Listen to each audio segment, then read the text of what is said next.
Hey guys, it's Barry again, and I'm back though with another YouTube story. And this time I'm going to be covering from 2009 to around about 2011 during this period, after when I've had that really emotional high though in 2008 and that. So around about that time though, really, I was going through some certain things. I was loving like YouTube in general, and I was discovering like new YouTubers as well, like at the time Mikla and Bill TV Making. Now with Mikla, I know with him though, he's still about on the internet. I don't know about Bill TV Making, but I love Bill TV Making as a dude. He was very, very good, very, very funny in that. And you know what? He even did a video to me one time, and I thought, oh man, he's so good. So, what I did one time, I sort of acknowledged Bill or something like that in a video of mine, and you know what? He did the most brilliant response ever, and I was so happy about him about that. And I thought, man, that's going to be so good. And he kind of helped me out a little bit, and he actually helped me out a little bit later on, where during that point, around about in 2009, I started to decide though to do a thing called face-to-face interviews, which someone did say to me though in my 17th anniversary video. I'm not going to mention the name because I would mention their name so many times. Said to me, yeah, that I remember you doing face-to-face interviews, and I think it was around about that particular period. And Bill TV Macon was one of the very first guys I did an interview for. And I remember doing the interview. I remember my mom helped me out with this. And I'll be honest with you, it was something I regretted. It was so, the intro, like apart from the opening titles, like the intro bit when I introduced Bill was probably one of the most forced things I ever did. But then the rest of the interview went absolutely fine. And Bill and I went on really, really well. Had a lot of fun doing it. And I had so much fun doing it and so forth, so forth.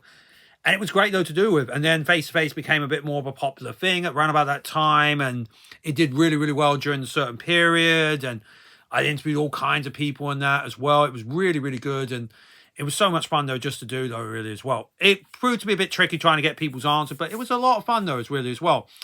And also around about the same period, I did a few videos like going to different conventions and going to Worthing for the Birdman as well, which it was strange enough because there was a certain period where YouTube decided though to promote certain YouTubers with a few of their videos, and I was one of those people that was picked. Like I think it was for one of the Birdman ones, one of the face-to-face interviews, and a couple of other videos I really cannot remember off the top of my head. It was like promoted videos, and I thought that was actually a really cool idea. And I thought, wow, that's actually really cool. I was wondering why I got so many views in that as well. And it was so much fun. The Birdman thing I did with my best friend because he came down from London to come down and see me. I used to live in a place in Lancing. I don't live in Lancing anymore, and we just went there and we had a few times. Even the Birdman people who did it said, yeah, we were from Croydon. We was very grateful for that as well. And we did have a bit of fun though as well. And we went both days and that. It was actually a really, really good weekend overall. And we did some other stuff as well. And it was a lot of fun though as well. And also other things like I did some more face-to-face interviews as well during that period as well. And then around about in 2010, I started to do Doctor Who reviews. And I started with Matt Smith's Doctor. And I was really happy about that. I was so excited about doing them. I was getting a load of views. I was like, wow, this is really cool. And I'm actually enjoying Doctor Who at that point. And will get into that though when I talk about more of my YouTube story about how I feel about Doctor Who in general, even with nowadays though, really. And I might do a separate video talking about that one time though, really. Excuse me. And then round about that particular point, I do remember as well, I actually got spotlighted. Now, YouTube videos, featured videos had kind of changed a little bit, where they used to be like, how do I describe it? Where they would feature a video like once a day, and then suddenly they were a spotlight feature on, like, say, a certain YouTuber, and other YouTubers would get featured, and it had a theme. And like I said, with the face-to-face interviews, I did one on a couple. I'm not going to mention their names, but, at the time they were a couple when I did the interview, and it was a great interview. When it got featured, I had heard rumors they actually broke up, and sadly, though, they did. And one of the people said, is there any way you can take it down? I said, yeah, absolutely. And luckily though, YouTube noticed the change and they featured another video instead. I tried to explain the situation about, hey, you know what, I was glad though to get this video featured, but unfortunately I heard about what actually happened with this scenario, and I still don't know the full story about it. I don't really care about it, to be honest with you. I just thought, you know what, be a professional and just say that's it. I've had some people say, can you take down my face-to-face interview because I've changed and all that sort of stuff. And I've always been respectful to that. And I made sure of it. Unless, yeah, they were a complete bitch or dickhead or something like that, you know, at the end of the day. But I always remain professional. But if they were an absolute, you know, douche to me, then I would have probably, you know, whatever. But I just felt like I'll be professional about it at the end of the day. Going on a little bit as well, I did a few other things as well around about that point. I did still go to, say, like YouTube gatherings and that. And, well, to be honest with you, I went to them less and less because I did feel like the thrill was kind of gone a little bit. It was like, it's one of those buzzes where you're having fun for a little bit and then you feel like the fun is kind of gone for a bit. It lost its fun, to be honest with you, in my view. And I went to it a little bit less. And I think that's what it was, though, really. So I kept going with certain things. Speaking about with the face-to-face interviews as well, I tried to be creative all the time. Like, I remember we're doing an interview with someone named Cheat TV. He was a puppet. And, you know, he would try and play fun and games. And I was trying to be dead serious. And then by the end of the video, I would stand up on my chair and I would be in some shorts and going, oh, cheeky. And that's a good way of doing comedy.